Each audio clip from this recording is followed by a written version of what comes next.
Oke, hari ini kita membahas modul 4 yaitu birokrasi organisasi.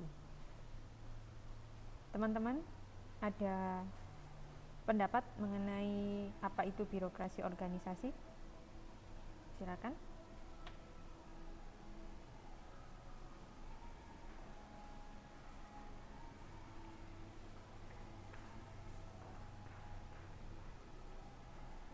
Halo. Ada yang mau sharing mengenai apa itu birokrasi?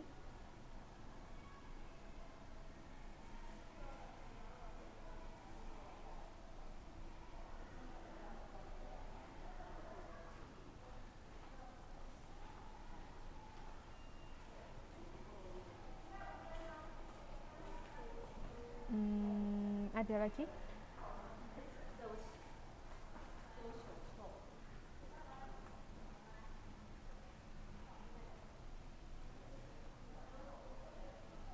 Ya. Jadi kalau di modul yang kita punya memang tidak dijelaskan definisinya birokrasi secara langsung, namun dijelaskan mengenai beberapa ciri organisasi itu melakukan birokrasi atau organisasi itu birokrasi atau tidak. 7 ciri organisasi yang birokratis itu yang pertama, pengaturan ataupun pengorganisasian fungsi-fungsi resmi.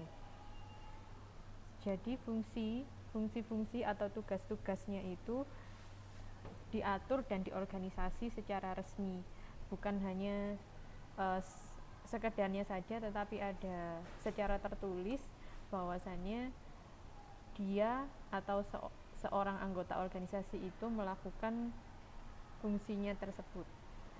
Dia berkedudukan atau bertugas menjalankan fungsi tersebut, itu ada aturannya, ada tertulisnya. Itu salah satu cirinya, ciri nomor 1. Ciri nomor 2, pembagian kerjanya jelas. Itu sudah jelas ya semua ya, yang kedua. Kalau yang ketiga, pengorganisasian yang mengikuti prinsip hierarki. Jadi prinsip hierarki seperti yang kita tahu, ada struktur organisasi berhierarki, maka pengorganisasiannya berdasarkan itu. Kemudian sistem penerimaan dan penempatan karyawan. Karyawan diterima dan ditempatkan sesuai dengan keahliannya, kemampuannya, dan sesuai dengan kebutuhan organisasi. Organisasi tidak bisa memasukkan atau menempatkan karyawan sesuka hati, misalnya dia keluarga saya, dia teman saya, maka saya masukkan dia ke dalam perusahaan saya. Itu tidak boleh begitu. Semua harus sesuai dengan prosedur, ada aturannya. Jika dia ya seperti itu, jika dia tidak melakukan sesuai dengan prosedur, maka dia tidak bisa disebut birokratis seperti itu. Jadi cirinya yang keempat, sistem penerimaan dan penempatan karyawan itu jelas atau resmi, atau terdapat sistem itu, tidak asal-asalan. Kemudian yang kelima, pemisahan antara pemilik alat produksi maupun administrasi. Jadi yang produksi sendiri, bagian administrasinya juga sendiri, tidak boleh dicampur-campur.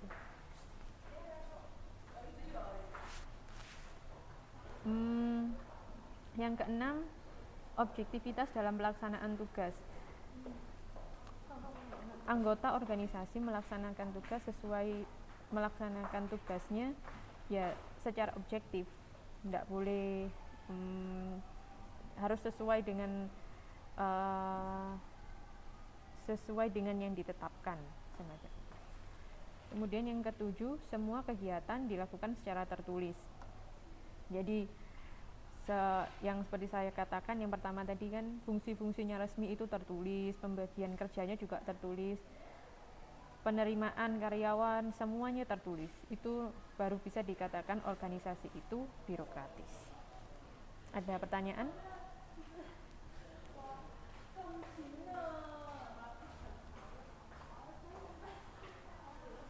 Maksudnya pilih kasih yang mana, Mbak Sulastri?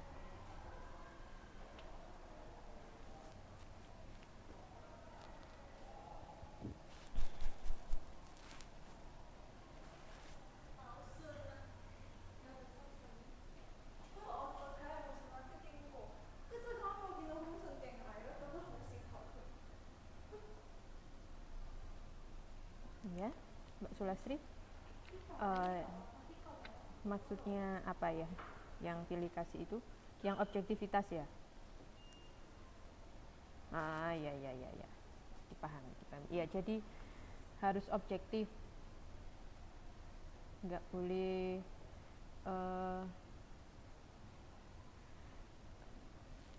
tidak boleh kerja untuk dirinya sendiri atau seenaknya saja, harus objektif seperti itu.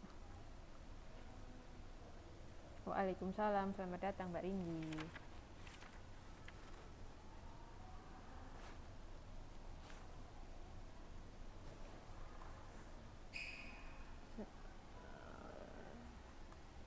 Sebentar, Mbak Galuh juga selamat datang. Oke, sampai di sini belum ada pertanyaan ya, kita lanjutkan lagi.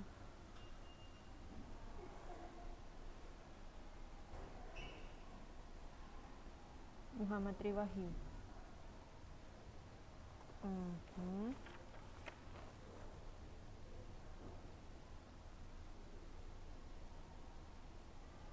Oke. Ya. Sekarang kita lanjutkan lagi. Kita masuk ke otoritas dalam organisasi. Jadi ada 3 otoritas dalam organisasi. Yang pertama, otoritas rasional legal, yaitu karena kepercayaan karyawan terhadap legalitas aturan atau pembagian kerja yang ditempatkan pemimpin untuk memberikan perintah. Iya, selamat malam. Jadi rasional legal ini memang tugasnya atau memang diberikan oleh pimpinan kepada orang tersebut. Sedangkan untuk otoritas tradisional itu berdasarkan kepercayaan saja, secara tradisi. Misalnya turun-temurun kerajaan itu termasuk otoritas tradisional. Sedangkan otoritas karismatik itu karena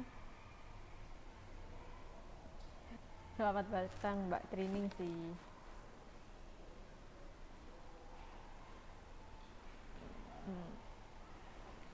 Sedangkan untuk yang karismatik itu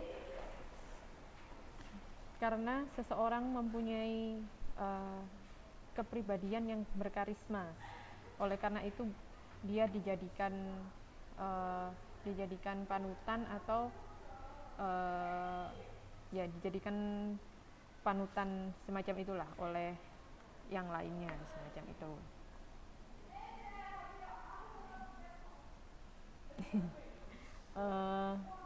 Beliau-beliau termasuk yang mana maksudnya Mbak Yusni?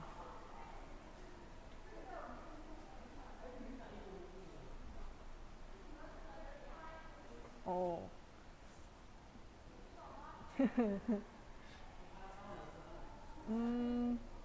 Bisa ya, kalau beliau itu kan lebih kepada rasional legal, lebih kepada memang dibentuk, memang dipilih secara tertulis secara legal seperti itu. Kalau karismatik itu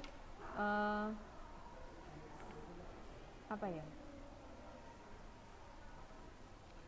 Ya mungkin awalnya orang-orang belum berpikir gitu kalau beliau itu akan menjadi seorang pemimpin misalnya, terus tiba-tiba dipilih karena kemampuan beliau, karena karisma tersebut gitu. Sebelumnya mungkin tidak dipertimbangkan oleh sebagian orang.